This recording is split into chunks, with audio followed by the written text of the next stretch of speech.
महाप्रभु श्री श्री कृष्ण चैतन्य देव जी अपनी भक्त मंडली में निज जनों के बीच में कह रहे हैं, महाप्रभु ने कहा कोई भी हो यदि वैष्णव अपराध करेगा तो चाहे कितना तपस्वी भजनानंदी क्यों न हो, मैं कहता हूं कि उसकी निष्कृति कभी नहीं हो सकती, कल्याण नहीं हो सकता, उसकी दुर्गति पक्की होगी। चाहे वो साक्षात देवादिदेव महादेव जी के समान क्यों न हो, यदि वो वैष्णव अपराध करेगा तो उसके सारे सुकृत नष्ट हो जाएंगे और वो महान संकट में फंस जाएगा। सिद्धांत है जब तुम माया के पीछे भगोगे तो कभी नहीं मिलेगी, छाया छूने को मिलेगी, और जब तुम माधव के पीछे भगोगे तो माया तुम्हारे पीछे मारी घूमेगी। ईमानदारी से यदि भगवान का आश्रय लेकर भजन करने लगो तो माया तो पीछे घूमे, भगवान की दासी है, मां की तरह सेवन करने लगती है, दुलार करने लगती है। जो महापुरुषों के आंतरिक वैभव को नहीं जानते हो, बाहरी वैभव के प्रलोभन से आए हुए भारी अपराध कर देते हैं। महाप्रभु चैतन्य देव जी कह रहे हैं, वैष्णव संतों का अपराध करने वाले की निष्कृति नहीं होती, साक्षात देवादिदेव महादेव जी के समान हो और वैष्णव अपराध करे तो तत्क्षण वो नष्ट हो सकता है। नवदीप में एक देवानंद नाम के बड़े विद्वान भागवताचार्य पंडित थे, बड़े ही विद्वान पंडित थे। ऐसा बहुत कम देखने को मिलता है कि विद्वान हो और दैन्य हो, यह बहुत कम देखने को मिलता है। जैसे एक आए हुए थे महापुरुष बालाजी से, कितनी डिग्रियां उनकी थी, वो भगवान शंकराचार्य जी के अनुयायी, कई शंकराचार्यों को उन्होंने पढ़ाया। उनका गूगल में शंकराचार्य नमन करते हुए ऐसे दिखाया गया, वो गुरु पदवी पे वो नमन कर। जब यहां आए थे वो उनकी दैन्यता उनके सामने ऐसा मानो जैसे गरुड़ के सामने मच्छर, गरुड़ के सामने विद्वता की साक्षात चलती फिरती मूर्ति हो, लेकिन इतने दैन्य।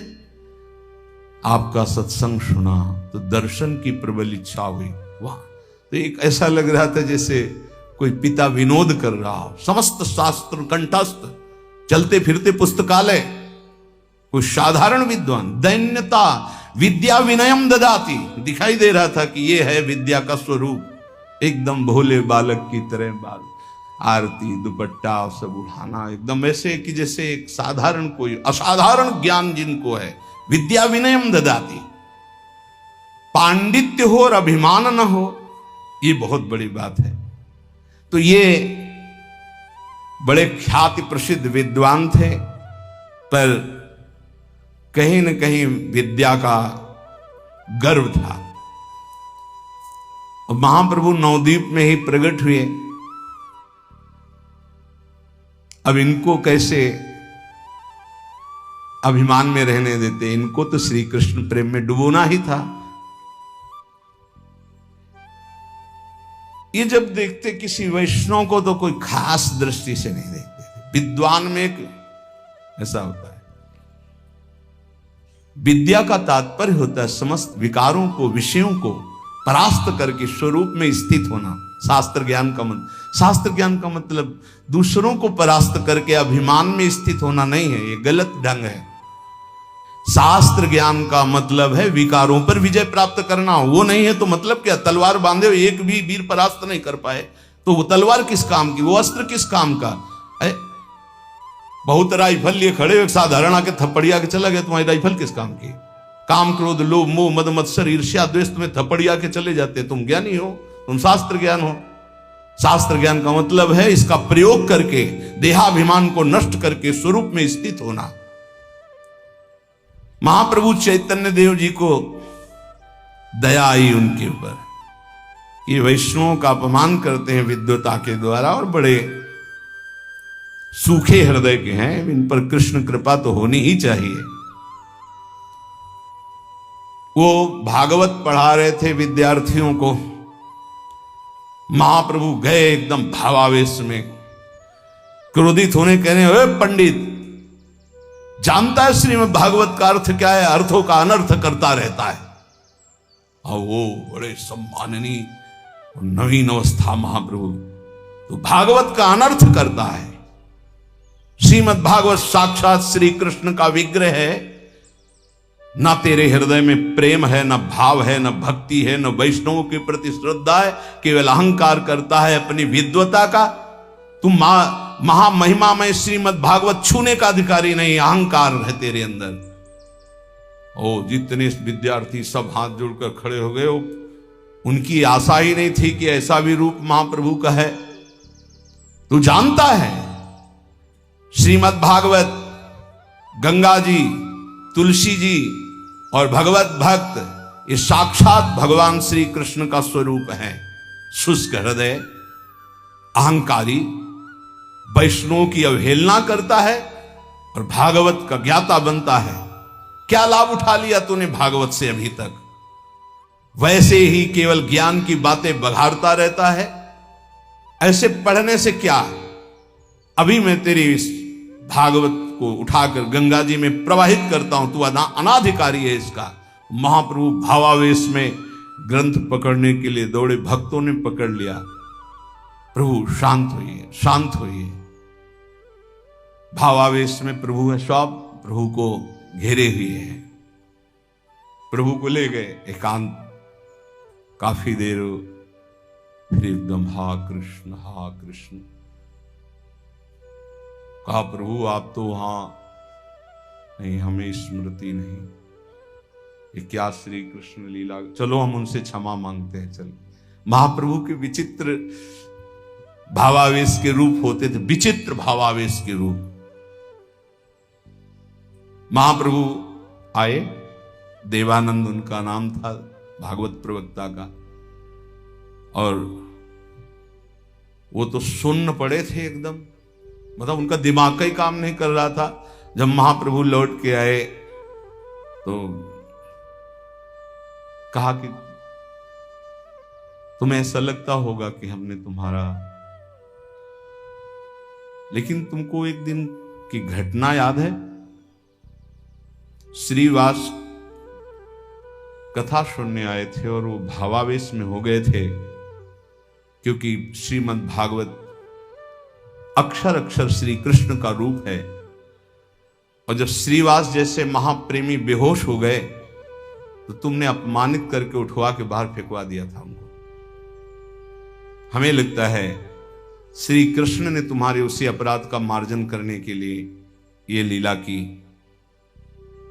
जो तुमने बुरी तरह से वैष्णव तिरस्कार किया था, एक कृपा मनाओ कि आज तुम्हारा वो अपराध मोचन हो गया। देवानंद जी बहुत विद्वान तो थे ही, उन्होंने प्रभु के चरणों में नमन किया। कहा प्रभु वास्तविक केवल हमें बुद्धि में केवल ज्ञान है शास्त्रों का, उसका कोई भाव नहीं है, उसकी कोई स्थिति नहीं है।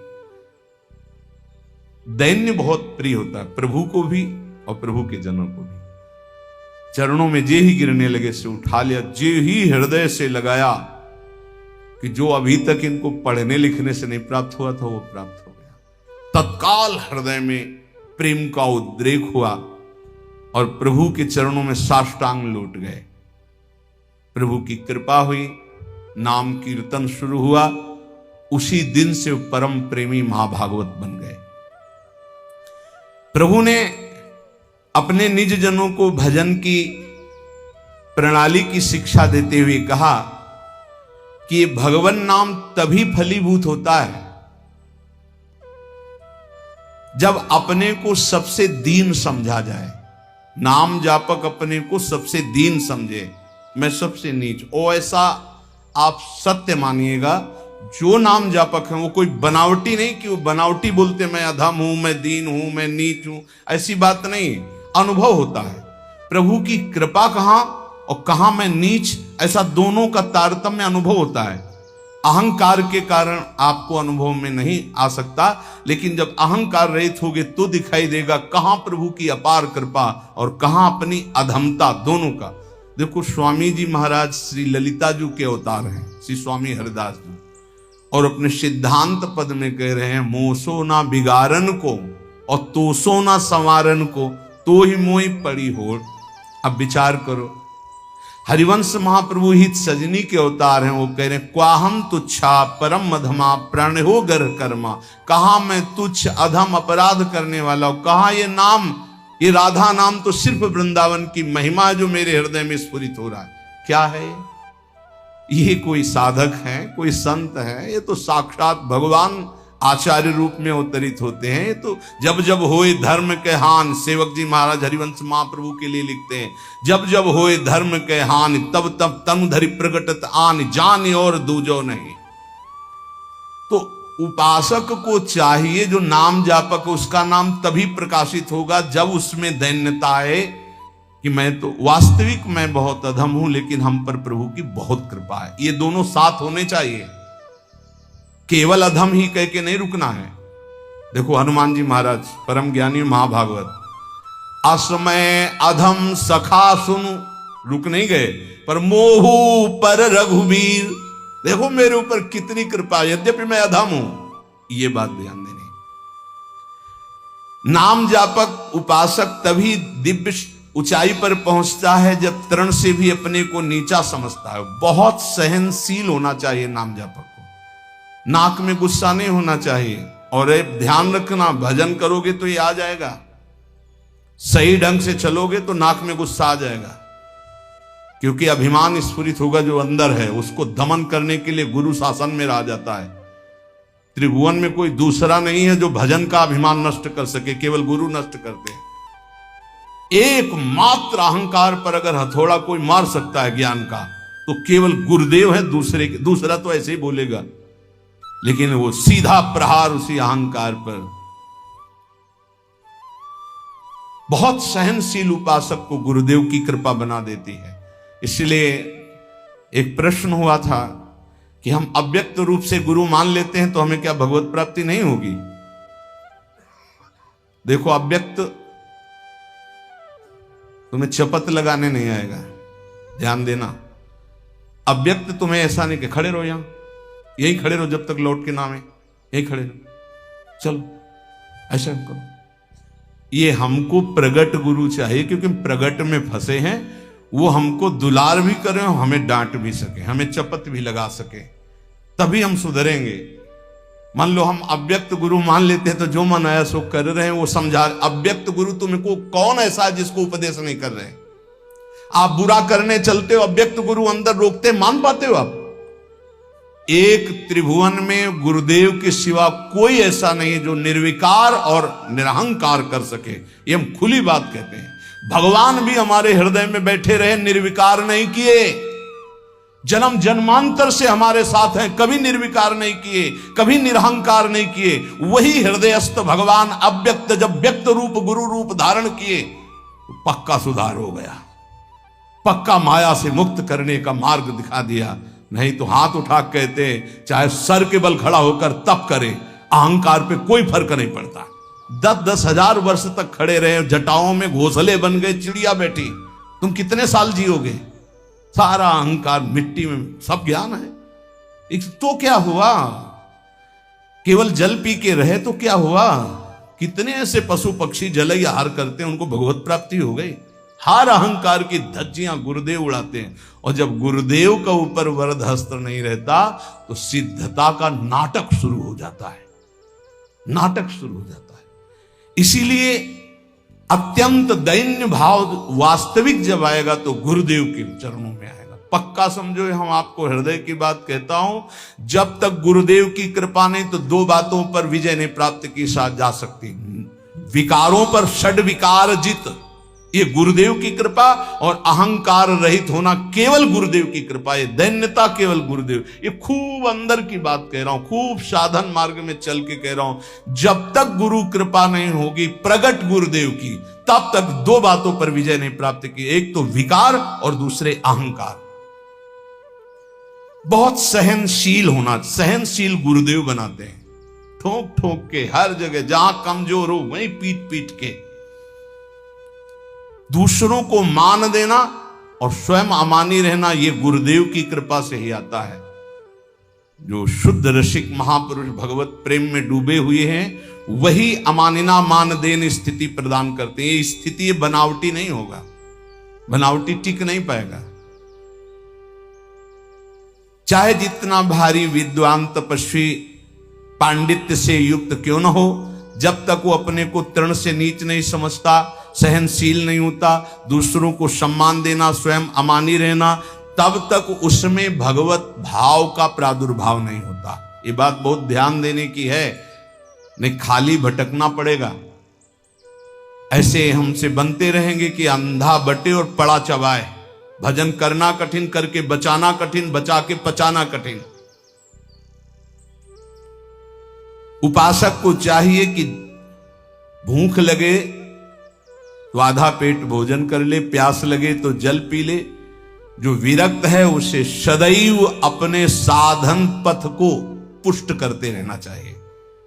अपने भजन, अपने साधन, अपना संयम, अपना ब्रह्मचर्य। कलयुग में सरल, सहज, महामहिम, परम सिद्धि प्रदान करने वाला नाम है, नाम। एक बहुत बड़े विद्वान थे, महाप्रभु चैतन्य देव नाम जी की महिमा वर्णन कर रहे थे, तो उसने कहा ये सब हम नहीं मानते, ये शास्त्रों में अर्थवाद कहा गया है। अर्थवाद कहते हैं कि फल स्तुति का वर्णन है, ऐसा वस्तुता नहीं है। इतना सुनते ही महाप्रभु ने कानों को ऐसे अंगुली से बंद किया और कहा कृष्ण कृष्ण कृष्ण कृष्ण कृष्ण, श्री हरि श्री हरि श्री हरि श्री हरि। कितनी बड़ी पाप की बात कह दी और हमने सुन लिया। अरे नाम की तो निंदा कर दिया, सुनने मात्र से पाप लगता है। चलो सब चलो, वस्त्र सहित गंगा स्नान करो। इस अपराधी के मुख से नाम की ऐसी अवहेलना सुनने के कारण हम सब अपवित्र हो गए। महाप्रभु सब के सब वस्त्र सहित सचेल, सचेल कहते हैं कि वस्त्र सहित, वैसे ही गंगा स्नान किया। फिर गंगा जी में खड़े होकर के महाप्रभु भक्तों को कहने लगे, भाई तुम सच्ची मानो अखिल कोटि ब्रह्मांड नायक श्री कृष्ण के एक एक रोमकूप में असंख्यों ब्रह्मांड है। उन श्री कृष्ण को अधीन करने की सामर्थ्य श्री कृष्ण का नाम रखता है, मैं गंगा में खड़े होकर कहता हूं। पक्का पक्का। ये विद्वता भी बहुत कभी कभी भगवान से विमुख कर देती है। एक श्वास में एक नाम ले लिया, कृष्ण, राधा, राम, हरि। भारी पड़ जाएगा तुम्हारे हिसाब में जब तुम्हारा शरीर छूटेगा और तुम्हारे रजिस्टर को देखा जाएगा तो एक कृष्ण नाम निकलेगा, तो वो तुम्हें तार देगा। एक कृष्ण नाम, ये ध्रुवदास जी महाराज कह रहे हैं, एक नाम त्रैलोक ही तारे, जो ना ले सो जन्म ही हारे। पूरे जन्म में यदि भगवान नाम नहीं लिया तो व्यर्थ चला गया जन्म। और जिसने एक बार कृष्ण कहा, राधा कहा, हरि कहा, भारी पड़ जाएगा। यमराज जी महाभागवत हैं, एक नाम की कीमत क्या है? पूरा त्रिभुवन नहीं है, वो विजय को प्राप्त होगा। असंख्य ब्रह्मांडों के स्वामी अजित को जो जीत ले वो है नाम। कोई योग के द्वारा उनको वशीभूत नहीं कर सकता, तपस्या के द्वारा नहीं करता, तत्वों की संख्या की गणना करके सांख्य योग के द्वारा उनको वशीभूत नहीं कर सकता। अगर कोई आज तक वशीभूत किया है तो नाम जापक ने किया है। सुमीर पवन सुत पावन नामू, अपने बस कर राखे नाम। ये नामापराध में, 10 नामापराध में एक अपराध है नाम में अर्थवाद की भावना करना। इसलिए जो भक्ति विहीन, उनकी कभी बातें नहीं सुननी चाहिए। बड़े बड़े मंत्रों का जाप, तपस्या, पूजा पाठ, यज्ञ, दान, अनुष्ठान कोई भी नाम की बराबरी नहीं कर सकता। गंगा में खड़े होकर महाप्रभु चैतन्य देव कह रहे हैं, स्वयं भगवान श्री कृष्ण चंद्रजू कह रहे हैं, न साध्यति माम योगो न सांख्यम धर्म उद्धव न स्वाध्याय तपस्त्यागो यथा भक्तिर ममोर्जिता। भक्ति का स्वरूप क्या है?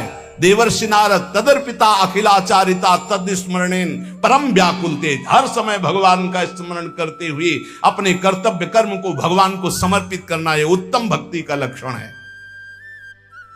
महाप्रभु भक्तों को बहुत सावधान रखते, ऐसे लोगों के कान में शब्द भी ना पड़े जो भगवान या भगवान के नाम की या भक्तों की निंदा करते हैं। महाप्रभु दक्षिण यात्रा में तीर्थों में भ्रमण कर रहे थे। तीर्थों में पवित्रता प्राप्त करने के लिए नहीं जाते ऐसे महापुरुष। तीर्थी कुर्वन्ति तीर्थान, तीर्थों को तीर्थत्व प्रदान करने के लिए जाते हैं। तीर्थ इनको क्या पावन करेंगे? तीर्थी कुर्वन्ति तीर्थान, ये जहां चरण रख देते हैं उनमें पुनः तीर्थत्व प्रकाशित हो जाता है। महाप्रभु जब शैल पर्वत पर, तो वहां ब्राह्मण और ब्राह्मणी का वेश रखकर देवादिदेव महादेव और उमा जी आई और कहा, हमारा निमंत्रण स्वीकार करो। महाप्रभु ने निमंत्रण स्वीकार कर जब पाया तो अमोघ भगवती अन्नपूर्णा के हाथ का, तो जब भागवतिक दृष्टि से देखा तो देखा देवादिदेव महादेव और अंबा। तो कहा, इस शैल पर्वत पर आप आए थे तो आपका स्वागत करना, हम दोनों का भाव बना इसलिए। उनका आप परम वैष्णवाचार्य हैं, परम कृपालु हैं, आपकी अपार कृपा हम पर हुई। वहां से प्रभु दक्षिण मथुरा पहुंचे। वहां एक भगत आया और महाप्रभु चैतन्य देव को निमंत्रण दिया। बहुत ही फटे पुराने कपड़े ऐसे महाप्रभु ने देखा, उसकी बहुत ऊंची स्थिति थी, बस ओंठ हिल रहे थे, सीताराम सीताराम सीताराम ऐसा निकल रहा था। वो रोता रोता बोला, प्रभु मुझ गरीब का निमंत्रण स्वीकार करें। प्रभु ने कहा, भाई कहां है तुम्हारा घर? तो बताया ये घर है। तो बोले फिर कै बजे आ जाएं? तो बोले 12 बजे आ जाओ प्रभु। सीताराम सीताराम, 12 बजे आ जाओ। प्रभु ने बहुत आनंद हुआ क्योंकि उसकी स्थिति देखी लगी, परम वैष्णव के हाथ से पाले को मिलेगा। मध्याह्न में प्रभु 12 बजे उस घर में पहुंचे तो रो रहा था बैठे। महाप्रभु ने देखा कोई धुआं नहीं, कोई रसोई नहीं, कोई भोजन नहीं, कोई घर में और है नहीं, वही अकेले बैठे भगत जी और रो रहे हैं। महाप्रभु तो प्रेम की परम पारखी है, जौहरी है। महाप्रभु ने गंभीर मुद्रा में कहा, आपने प्रसाद नहीं?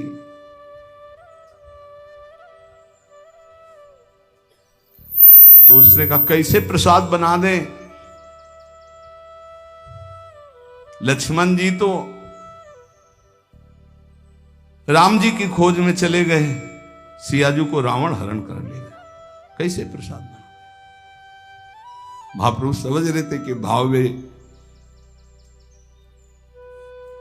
माता जी को रावण ने छू लिया, कैसे छू लिया? महाप्रभु उसके भाव का रसास्वादन कर रहे, चिल्ला चिल्ला कर रोने लगा, हा सीता माता, हा सीता माता। महाप्रभु प्रेम में उन्मत्त होकर उसको छू रहे, वाह धन्य है तुम्हारी स्थिति। वस्त व्यस्त भाव से उठा, कहा धन्य क्या है, हमारी तो माता को रावण हरण कर ले गया। और फिर 3-4 घंटे में थोड़ा सा महाप्रसाद उबाल पकाया। प्रभु ने 1-2 कौल पाया और कहा कि तुम इतना दुखी क्यों हो रहे हो? उसने कहा कि स्वामी जी आप जानते नहीं, जगत जननी सीता माता को दुष्ट रावण ने क्यों छुआ, क्यों उठा करके ले गया?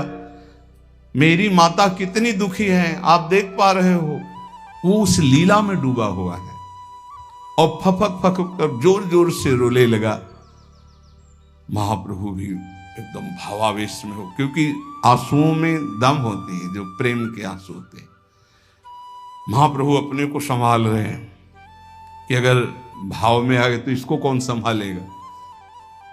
महाप्रभु से धैर्य बनाते हैं, देखो भाई तुम थोड़ा उस बात पर ध्यान दो कि जब आगे की लीला करनी थी तो राम जी ने सीता जी से कहा था कि तुम अग्नि में विराजमान हो जाओ, और सीता जी की छाया उसको रावण, सीता जी तो अग्नि में विराजमान हो गई थी, उनको रावण छू ही नहीं पाया, उसकी शक्ति ही नहीं थी कि वो छू सकता।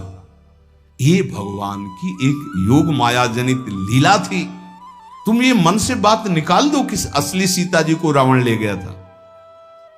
महाप्रभु ने बड़ो धैर्य बंधाया, थोड़ा प्रसाद अपने हाथ से पवाया। देखो कैसा नाम का प्रभाव, सीताराम सीताराम से कैसे लीला में प्रवेश है, कैसा रूप जागृत है। जे ही पवाया तो फिर रोना शुरू उसका। अब महाप्रभु पवा रहे तो और। महाप्रभु ने वाल्मीकि रामायण की प्रतिलिपि में दिखाया कि देखो इस वहीं उसके बाद देखो इसमें लिखा है। महाप्रभु ने बार बार दिखाया पर उस भाव उसका संवरण नहीं हुआ, रोता रहा। जब कृतमाला तीर्थ स्नान करने के लिए महाप्रभु आगे बढ़े, महेंद्र पर्वत पर गए, वहां साक्षात भगवान परशुराम जी ने प्रकट होकर चैतन्य महाप्रभु को दर्शन दिया। सेतुबंध रामेश्वर धनुष तीर्थ आदि में स्नान किया। जब वहां से लौट रहे थे तो कूर्म पुराण की कथा हो रही थी, वहां बैठ गए तो दैववशात वहां सीता हरण प्रसंग की बात चल रही।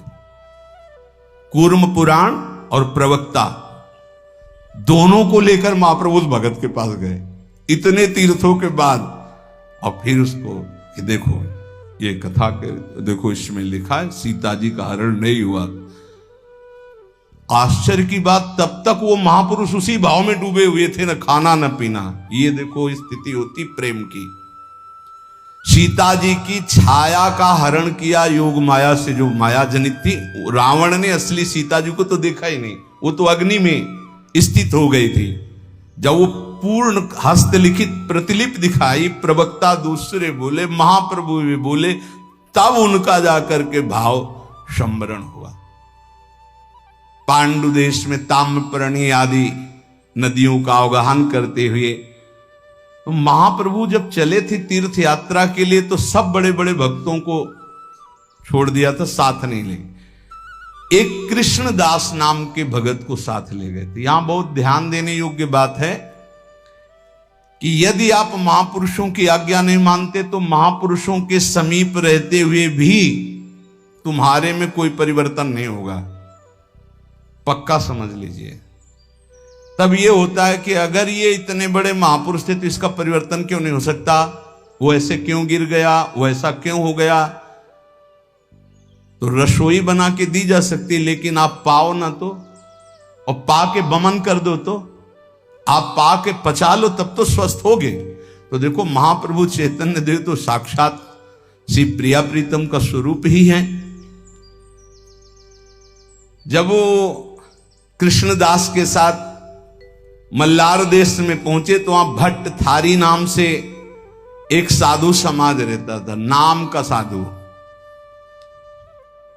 ये डेरा तंबू सब साथ रखते थे, ये एक स्थान से दूसरे स्थान में घूमते थे और रात्रि में चोरी आदि भी करते थे। और ये वाम मार्गी थे, वेद के विरुद्ध आचरण, मदिरा पीना, बहुत सी स्त्रियां साथ थी, सब वाम मार्गी, शास्त्र विरुद्ध आचरण। अब महाप्रभु भी जब भ्रमण करते हुए वहां गए तो उनके जैसे ऐसे शिविर लगे हुए थे, तो महाप्रभु दूरी एक वृक्ष के नीचे रुक गए, और वो तो भाव में। और उसने कृष्णदास जी को देखा उन परिकर ने, देख लो बहुत ध्यान से सुनना, तो बुलाया और कहा सब खान पान की व्यवस्था है, खूब देखो ये हीरा जवाहरात खूब है।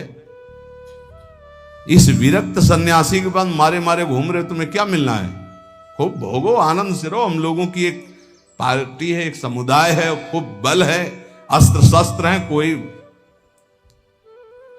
इनके पास तो भोजन का भी ठिकाना नहीं। तुम हमारे दल में रह जाओ, हमारे शिष्य बन जाओ, और देखो हमारे यहां सब कुछ भोगने के लिए है। हो गए महाप्रभु की छोड़ करके उनके, हे अतिशय प्रबल देव तो माया। विचार करो, महाप्रभु ने इनको साथ रखा था तीर्थों में, बड़े बड़े महाभागवतों को, ये महाप्रभु को छोड़ दिए। ये है प्रबल भगवान की माया। मोहन भोग हलवा और न जाने क्या क्या जब पवाया उनको, तो बस महाप्रभु के साथ जाने को मना कर दिया और उनके साथ हो गए। अब वो सीधा भगत लुभायमान हो गया भोगों में। अब आप जरा विचार करके यहां देखिए, कैसे वैराग्य की मूर्तिमान, अनुराग के मूर्तिमान भगवत अवतार, और उनका संग छोड़ के भ्रष्ट आचरण वालों का संग कर लिया। महाप्रभु जब भाव से बाहर आए तो देखा कृष्णदास ने, सोचा शायद इन वहां गए तो हलवा पूड़ी खाए, उन्हीं के संग बैठे थे। सरलता पूर्वक जो उन समुदाय के ज्येष्ठ श्रेष्ठ थे उनसे कहा, भाई हमारे पास तो कोई सेवक नहीं, यही एक था और आपने ले लिया, आपको वापस कर देना चाहिए। आपके पास तो बहुत लोग हैं, ये मेरा साथी बहुत भोला भाला है, इसलिए आपने बहला लिया इसे। कितने कृपालु हैं। महापुरुषों की लीला समझ में नहीं आती, नहीं समझ में आती। भारी अपराध है ना, थोड़ा अपराध था छोटे हरिदास का, प्राणदंड हुआ, संगम में जाकर शरीर पूरा कर दिया। भारी अपराध किया, मांग रहे हैं कि वापस कर दो। महापुरुषों की लीला वही समझे वही जाने। आप लोग उचित समझे तो मेरा सेवक वापस कर दीजिए। महाप्रभु चैतन्य, देखो साधु साधु हैं, आप भी साधु हो, हमारा भी सन्यासी वेश है। आपके पास बहुत से आदमी हो, सब मैं अकेला हूं, तीर्थ यात्रा के लिए निकला हूं, आप दे दीजिए, बड़ी कृपा होगी अगर मेरा आदमी वापस कर देंगे। तो कहा नहीं देंगे। अरे इतने में तो कृष्णदास को भाग आना चाहिए महाप्रभु के पास, हलवा खाए है ना, वही बैठे। बहुत विचित्र, जबान संभाल के, हाँ जबान संभाल के, रसेंद्री को संभाल के रखना, नहीं तो बुद्धि खराब हो जाएगी। नहीं यार, हलवा है, व्यवस्था है, हर इंद्री की व्यवस्था है। महाप्रभु ने कहा परिणाम अच्छा नहीं होगा प्रार्थना अगर नहीं सुनी गई। तो वो तो सब लाठी डंडा तलवार ये सब रखते थे, सब अपने अपने उठा लिए, बोले हां तैयार हैं आप। पर वो लाठी डंडा के प्रभाव वाले को जानने वाले थे, केवल भागवतिक प्रभाव को तो जानते नहीं थे। महाप्रभु तत्काल अपने स्वरूप में रोष में आए, उनका ए कृष्णदास चल। वो सब लाठी डंडा लिए यंत्रवत खड़े रहे, चल निकल बाहर। बाहर निकला, वो सब वैसे ही खड़े रहे, किसी की हिम्मत नहीं कि एक कदम आगे बढ़ जाएं। जब आवेश में आए उसको आगे निकल, चल आगे आगे चल। कितनी कृपा, कभी कभी रोष से भी कृपा करते हैं और कभी कभी दुलार से। देखो कैसे कैसे हरितिकी का एक टुकड़ा महाप्रभु के लिए दूसरे दिन के लिए रख लेने के कारण को गृहस्थी में भेज दिया था। घोर विषयी जगाई मदाई को महाभागवत बना दिया। कई प्रकार की कृपा होती महापुरुषों की, निर्णय नहीं किया जा सकता किस तरह से कैसे होती। जो महाभागवतों का आश्रय लेते, संग करते हैं, उनको ये चाहिए कि किसी भी स्थिति में अन्य का आश्रय न ले तो बेड़ा पार हो जाता है। देखो महाप्रभु की ऐसी कृपा, उसकी दुर्गति नहीं हुई कृष्णदास की, ना होने दिया, निकाल लिया। पर इससे यह समझ में आता है कि यदि आप महापुरुषों के आंतरिक भाव को नहीं समझ पाए तो देखो, ये गंदी बात वाले लोग आकर्षित करके ले गए ना, यही होता है। कितने ऐसे साधक हैं जिनका लक्ष्य ही नहीं भगवत प्राप्ति, केवल है लक्ष्य नहीं उनका। तो लक्ष्य नहीं तो जहां भोग परोसे गए वहीं फिसल जाता है, और लक्ष्य है तो फिर गर्दन कटा सकता है, लेकिन ऐसा नहीं हो सकता। ऐसे करुणा अवतार, प्रेमा अवतार को छोड़कर ऐसे पाखंडियों का संग कर लिया, ये बात बहुत समझ। इसको कई बार एकांतिक में भी चिंतन किया कि महाप्रभु के संग तो उच्छिष्ट पाए, उनका रूप दर्शन कर रहे हैं, जिनके लिए ध्रुवदास जी बड़े बड़े महापुरुष कहते हैं ऐसा प्रभाव, वो उनसे प्रभावित ना होकर ऐसे पाखंडियों से प्रभावित हो जाता है जो वाम मार्गी शास्त्र के विरुद्ध आचरण करते हैं। इसका मतलब साधक अपने द्वारा ही अपना उद्धार कर सकता है, क्योंकि महापुरुष उपदेश करते हैं, करुणा करते हैं। यदि वो उनके उपदेश करुणा को स्वीकार न करे तो पतन ही पतन है। इसलिए बड़े बड़े महापुरुषों के पास ऐसा भी पाया गया कि उनके विरुद्ध स्वभाव वाले, उनके विरुद्ध आचरण वाले भी रहते हैं, क्योंकि वो उनका अनुगमन नहीं करते, उनकी बात नहीं माने। तो उनकी करुणा है कि वो ऐसे लोगों को भी अपने पास रखे। जहां प्रेम है वहां भय नहीं, और जहां भय है वहां प्रेम नहीं। प्रेम निर्भय होता है, प्रेम में किसी से द्वेष नहीं होता है। इसलिए महाप्रभु का कृष्णदास पर कोई ऐसा भाव ले गया कि गलत कर दिया। प्रेम स्वरूप है, करुणा स्वरूप है। मन में आया कि लुभायमान करने वाले इन लोगों ने भोले भाले को लुभा दिया, उसको फिर समझाया, आगे बढ़े। जो श्याम सुंदर के अनुराग में डूबा हुआ है उसको किसी से भय नहीं होता। महाप्रभु गौरांग देव, खांडवा देव की तरफ आगे बढ़े तो वहां देवदासियां नाम की एक प्रथा की, सबको कृष्ण नाम का उपदेश किया, पावन किया। वहां बताया गया कि आगे संकट है, आप जाइएगा नहीं। क्यों? बोले एक यहां से जो वन लगता है वहां एक बहुत बड़ा डाकू रहता है, नौरा जी नाम का, और उसका बहुत बड़ा समुदाय है। वो चोर ही नहीं है, हिंसक है। वो छीन लेता है और काट काट के फेंक देता है, इसलिए इस वन में कोई जाता ही नहीं। थर्राते हैं लोग इधर कदम रखने के लिए। इस प्रदेश में उसका आतंक है। महाप्रभु भावावेश में थे, हुंकार मारे और उधर की तरफ कृष्ण कृष्ण कृष्ण हरि चल दिए।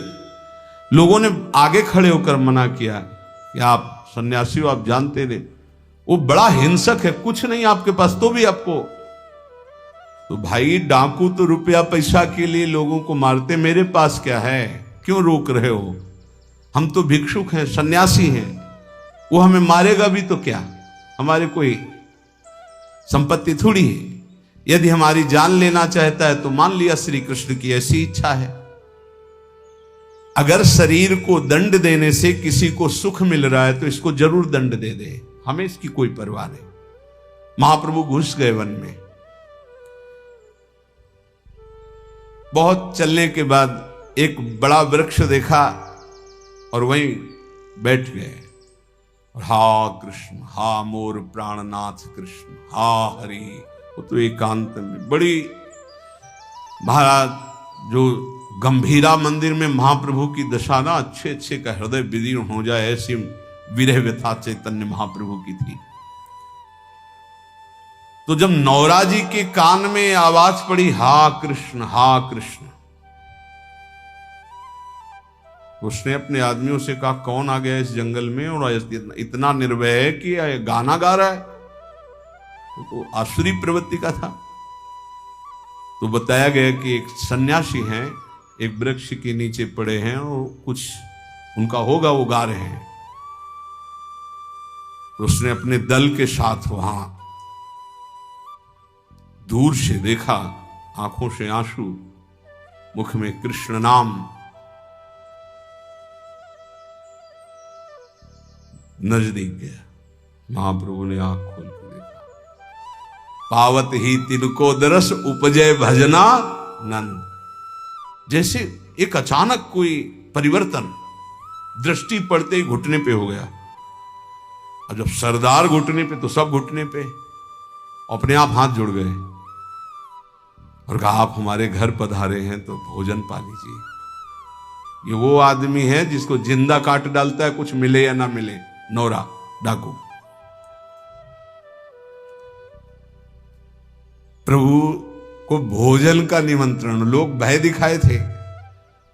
महाप्रभु ने कहा भैया हम तो सन्यासी हैं, वृक्ष तल ही ठीक है, और रही भोजन की बात तो हम भिक्षा मात्र से उदर पोषण करते हैं। आपकी ऐसी भावना बनी तो कोई जंगल का फल आदि ले आए, यही हमें दे दे तो हम पा लेंगे। अपने आदमियों को तुरंत आदेश किया तो कुछ जंगली फल महाप्रभु प्रेम विभोर होकर नाच रहे हैं। हा कृष्ण शरीर का ज्ञान नहीं है, गदगद कंठ में भगवन नाम उच्चारण।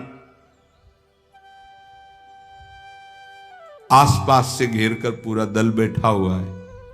महाप्रभु के आंसुओं का और कृष्ण नाम उच्चारण का ऐसा प्रभाव कि रो पड़ा वो ये, और महाप्रभु से कहा प्रभु मुझे क्षमा कीजिए, क्षमा कीजिए, मैं महापापी हूं, हजारों लोगों को काटा है।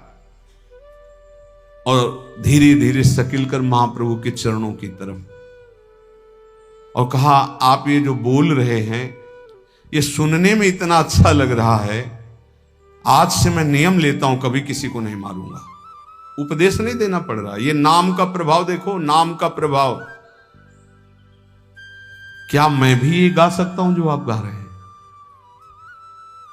पता नहीं, आपको देखने से ऐसा लग रहा है कि मैं बहुत नीच हूं, पापी हूं, बहुत पाप किए हैं। यही बात आती है महापुरुषों के दर्शन से। प्रभु अपने साथ रख लोगे हमें? महाप्रभु बोले कि आपका मन राजी हो गया इसमें?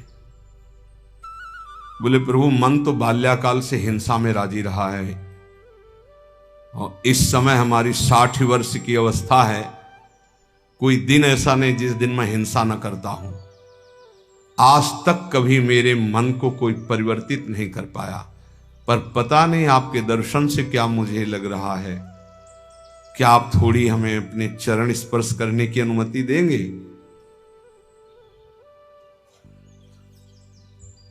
हाँ देखो, उदार शिरोमणि होते ये अधिकारी है। क्या अधिकारी? महत पापी, यही अधिकारी, इसका कल्याण होना चाहिए। और कहा, वो दौड़ के चरणों में गिरा और चरण रज लेके माथे पे लगाया तो कहा नौरा जी आज श्री कृष्ण तुम पर बहुत कृपा किए, तुम बड़े भाग्यशाली हो। वृद्धावस्था आने वाली है और मृत्यु भी आने वाली है, इसलिए बोलो कृष्ण कृष्ण कृष्ण। उपदेश किया। उसने कहा प्रभु ढेर सारे रत्न और खूब सामग्री हमने इकट्ठा की चोरी करके। महाप्रभु ने कहा ये सब फेंक दो यहीं जंगल में, इसकी आवश्यकता नहीं है। और प्रतिज्ञा करो कि चाहे जैसी परिस्थिति हो, कभी दुराचार नहीं करोगे किसी माई बहन से, कभी चोरी नहीं करोगे, कभी हिंसा नहीं करोगे। बोले प्रभु आपके सामने प्रतिज्ञा करता हूं। बोले बस मेरे श्री कृष्ण यही कहते हैं, अपिचेत सुदुराचारो भजते माम अनन्य भाग साधुर्य सम्मंतव्या सम्यक व्यवसिता है। आज से मैं तुम्हें साधु कहता हूं। श्री हरि की कृपा हो गई, तुम्हारे अंदर सद्बुद्धि आ गई, अब हरिनाम का कीर्तन करो। रात भर कीर्तन नौरा जी महाप्रभु के साथ। सुबह महाप्रभु चलने लगे तो नौरा जी ने रो दिया, सवस्त्र शस्त्र फेंक दिए, कहा प्रभु मैं आपके साथ चलूंगा। तो दल वाले ने कहा सरदार जीवन आपके यहां हवाले कर दिया था, जो आज तक आज्ञा की उचित या अनुचित सब किया, आप हमारे लोगों को छोड़ करके इन सन्यासी के साथ जाओगे तो समझ लो कि हमारा स्वभाव वही है जो आपने, मतलब दल खिलाफ, कि अगर आप इनके साथ जा रहे हो, हम लोगों का स्वभाव आपने ही बिगाड़ा है, तो फिर वो बिगड़ा हुआ स्वभाव आपके ऊपर भी, तो उनका भाई जो तुम्हें मनावे सो कर लो। वैसे मैं हाथ जोड़कर आप सबसे हृदय से क्षमा मांगता हूं। अब मैं इनका संग नहीं छोड़ सकता, चाहे आज तुम मुझे मार भी डालो, तो मैं अब वो आचरण नहीं करूंगा जिसका मैंने प्रतिज्ञा कर ली। मैं आज प्रतिज्ञा किया है स्वामी जी के आगे कि कभी हिंसा नहीं करूंगा, कभी चोरी नहीं करूंगा, कभी बलात्कार नहीं करूंगा। तो एक चींटी भी अगर हमारे पैर से मरेगी तो मुझे पश्चाताप होगा। बाल्यकाल से लेकर आज तक इतना पाप किया, आज मेरे जीवन का परम मंगलमय स्वरूप आया है कि एक संत ने स्वीकार किया है, जितना द्रव्य करोड़ों अरबों के रत्न है वो सब तुम ले जाओ, मैं एक भी नहीं लूंगा। और आज से कभी धन का स्पर्श नहीं करूंगा, हिंसा नहीं करूंगा, गलत आचरण नहीं करूंगा। अभी तक जो हजारों डाकुओं का सरदार था, कितना बड़ा संत, एक क्षण में, इस क्षण का चमत्कार। तात स्वर्ग अपवर्ग सुख धरी तुलाए कंग, तुलताए सकल मिल जो सुख। आज से धन स्पर्श नहीं करूंगा, एक चींटी भी नहीं मारूंगा, कोई भी गलत आचरण नहीं करूंगा, और सबके चरणों में प्रणाम करने लगा। मुझे क्षमा करो क्योंकि आप सबके जीवन को मैंने ही बर्बाद किया, पर मुझे आशीर्वाद दो, अब मैं श्री कृष्ण प्रेम में पागल होना चाहता हूं। कुछ सहृदय जो थे वो रोने लगे और कहा, सरदार मार्ग तो आपने ही सही चयन किया, अब हम भी छोड़ देते हैं और हम भी कृष्ण कृष्ण नाम जप करते हैं। सब जितने सहृदय थे वो महाप्रभु के साथ नाचने लगे और कहा, हम सब साथ चलेंगे। महाभाग्यवान नौरा जी को केवल अनुमति दी महाप्रभु ने, तुम चल सकते हो, तुम सब कीर्तन करो, गलत आचरण बंद करो, लेकिन साथ नहीं ले जाओ। कितने कृपालु हैं हे इधर। कृष्णदास की उस अपराध को क्षमा करके अपने साथ रखना, इस महान हिंसक को परिवर्तित करके अपने साथ रखना, चलने की अनुमति दे दी। कृष्णदास और नौरा जी और महाप्रभु आनंद से नृत्य करते हुए चल रहे। महाप्रभु ने अपने जनों को शिक्षा दी कि कोई कितना भी तुम्हारी निंदा करे, क्षमा शस्त्रम करे यस्य दुर्जना किम करिष्यति, अतृणे पतितो वह्नि स्वयमेवोप शाम्यति। वैष्णव के पास एक महान अस्त्र है जिससे वो दूसरों को परास्त करता है। क्या? क्षमा। ध्यान देना, ये वो अस्त्र है जो सांप से भी भारी है। उमा क्षमा सापहुते भारी, अपने कर्म जाय अपकारी तुम्हें। क्षमा शस्त्रम करे यस्य दुर्जना किम करिष्यति। क्षमा रूपी शस्त्र का प्रहार करो, अर्थात क्षमा कर दो। दुर्जन लोग तुम्हारा बिगाड़ नहीं सकते क्योंकि भगवान है। जैसे तिनका जलकर भस्म हो जाता है, ऐसे ही दुर्जन लोग अपने आप सापहुते भारी। वैष्णव को क्षमा करना चाहिए। कहते हैं कि जैसे छात्र क्लास में पढ़ता है, जब उसकी क्लास बदलने का समय आता है तो उसकी परीक्षा होती है, ऐसे साधु वैष्णव की परीक्षा होती है। क्या परीक्षा होती? उसको गाली दी जाएगी, अपमान होगा, निंदा होगी। ये ध्यान देना, ये परीक्षा अगर पास हो गए क्या, क्षमा और शांति, तो आगे क्लास में पहुंच जाओगे भूमिका में, नहीं फिर नीचे बने रहोगे। इस लोक में तुम्हारी चाहे कोई कितनी निंदा करे, तुम उसकी निंदा मत कर देना। निंदा को सहन करना। निंदा दो प्रकार की होती है, एक अपवाद और एक प्रवाद। महाप्रभु चैतन्य देव, अगर बुरा काम तुमने किया और फिर उसकी निंदा हो रही है तो ठीक हो रही है, तुम्हें बचना चाहिए, उसमें भी तुम्हें नाराज होने की जरूरत नहीं।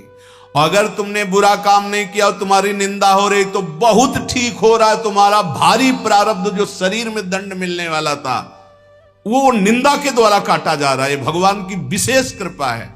दोनों स्थिति में, प्रवाद और अप्रवाद में भी तुम्हें किसी तरह क्रोध नहीं करना है। बहुत बड़े महापुरुष चरणदास जी महाराज, साधो निंदक मित्र हमारा, निंदक को निकटे ही राखो, हो न देऊ न्यारा, साधो निंदक मित्र हमारा। निंदक नियरे राखिए आंगन कुटी छवाए, कमरे में नहीं बीच आंगन में रखो, उठते बैठते देखे, एक एक दोष वर्णन करे। ये बड़ी बढ़िया बात है। निंदा करने वाले भारी पापों का नाश कर देते, बात मान लो। पर जब निंदा होती है तो ऐसे लगता है जैसे दिया सलाई पेट्रोल डाल के लगा दी गई है छाती। और उसके प्रति यही आएगा कि अगर तप होता तो राखी करके छेड़ो, दिखा देते लोगों को। हाँ, ये अगर अंदर वृत्ति है तो भगवदानंद की अनुभूति नहीं होगी, ध्यान रखना। सहना पड़े अपवाद और प्रवाद। अपवाद, यदि गलती हुई है उसकी निंदा हो रही तब तो ठीक ही हो रही, उसमें क्या बोलना है। और अगर गलती नहीं हुई, निंदा हो रही तो बहुत ठीक हो रहा, तुम्हारे प्रारब्ध का नाश हो रहा, पूर्व प्राप्त जो शरीर को दंड मिलता और निंदा देके भुगता दिया गया। कह रहे निंदक को निकट ही रखो, बढ़िया सुविधा देके रख सकते हो। प्रशंसा वाले को रखा जाता है नजदीक। खड़े हो माइक। तो आप लोगों के बीच में हम ये बड़े गर्व से कहते हैं कि पूज्य महाराज जी का सानिध्य हमारा परिवर्तन कर दिया। और हम और वही माइक से बोलने लगे, बड़ा दुर्भाग्य इनका संग मिला। दृष्टि लो बदल जाए तो कह दे ला। बड़े बड़ों की बात होती है, छोटों की नहीं। निंदा में अच्छे अच्छों की दृष्टि बदल जाती है, रौद्र दृष्टि हो जाती है। जो निंदा होने पर शांत रहे वो स्थिति प्रज्ञ महात्मा होता है। पूज्यपाद उड़िया बाबा जी महाराज, जैसे कोई विदेशी भाषा में हमको गाली दे, हमें पता ही नहीं क्या बोल रहा है, मुस्कुरा के चल देंगे। जब हमारी भाषा में हमको गाली दे और हम ऐसे मुस्कुरा के चल दे, बिल्कुल बुरा ना लगे, तो समझो स्थिति आई है। पाछे निंदा करियग धोवे, सुनि मन मिटे विकारा, जैसे सोना तापी अगिन में, निर्मल करे सुनारा, साधो निंदक मित्र हमारा। ये निंदक लोग कितने कृपालु हैं। ये पीछे से निंदा करते हैं और क्या करते हैं, समस्त विकारों को उसके मिटाकर ऊपर उठा देते हैं। पक्का निंदा सह गए तो भूमिका बदल जाएगी। बहुत कठिन है निंदा सहना, बहुत कठिन है। निंदा सह गया तो द्वंद्व सहने की ताकत आ जाएगी। स्तुति बहुत अच्छी लगती है, नहीं लगती? बगल से निकल के कोई भी ये कह रहा कि बड़े भाग्य हैं ऐसे महात्मा के दर्शन, और कान में पड़े तो ऐसा लगता है बर्फ की सिल्ली रख गई, नहीं? और जब कोई न कोई प्रणाम न कोई नमस्कार और कटु वचन बोले, फिर उसके हमारा नम्र भाव, ये हमारी वैष्णवता, ये साधुता है। क्या करते, जैसे अग्नि में तपाकर सोना शुद्ध होता है, ऐसे निंदा करके ये लोग हमारे पापों का नाश करके हमें ऊंची स्थिति प्रदान करते। तो कौन बड़ा हुआ, जो हमें स्तुति करके नीचे गिरा दे या जो निंदा करके ऊपर उठा दे? जो ऊपर उठा दे। तो निंदक मित्र हमारा। बोले घन अहरन कसी हीरा, निबटे कीमत लक्ष हजारा, कांच और हीरा की पहचान कैसे होती? एक घन में पहचान होती है। घन लोहे का एक हथौड़ा जैसा होता है और उसको ऐसे रख के पक्की जगह पे लोहे पे और ऊपर से घन मारो, अगर नकली हीरा है तो छार छार हो जाएगा, और असली हीरा है तो कुछ फर्क नहीं पड़ेगा। तो बोले असली संत में जहां गाली गलौज निंदा अपमान करो कोई फर्क नहीं पड़ा, अगर टूट गया तो नकली हीरा था, असली हीरा नहीं। घन अहरन कसी हीरा निपटे तो कीमत लक्ष हजारा, ऐसे जाचत दुष्ट संत को करन जगत उजियारा। साधो निंदक मित्र हमारा, ये भगवान से मिलाने वाले बनते, निंदा करने वाले। ये दुष्ट जन जो निंदा करते हैं ये हमें भगवत प्राप्ति कराते हैं। इनके चरणों में कोटि कोटि प्रणाम। ये संसार में फंसने नहीं देते, छोटी सी छोटी गलती सामने रख करके हमको भगवान से मिला देते हैं, हमारे पापों का नाश कर देते हैं, हमारी बाधाओं का नाश कर देते हैं। जोग यज्ञ जप पाप कटन ही तू करे सकल संसारा, और बिन करनी मम करम कठिन सब मेटे निंदक प्यारा। कितनी बढ़िया बात। बड़ी बड़ी साधनाओं से पाप नष्ट करने का प्रयास किया जाता है, लेकिन निंदक, हम कुछ प्रयास भी नहीं कर रहे, हमारे सारे पाप नष्ट कर रहा है निंदा करके। कितना प्यारा मित्र है। बिन करनी मम करम कठिन सब मेटे निंदक प्यारा, सुखी रहो। ये कोई संत ही बोल सकते हैं, ये केवल संत हृदय बोल सकता है। सुखी रहो निंदक जग माही, रोग न हो तन सारा, हमारी निंदा करने वाला उतरे भव निधि पारा। ये कोई महात्मा ही बोल सकता है, दूसरे की ताकत ही नहीं।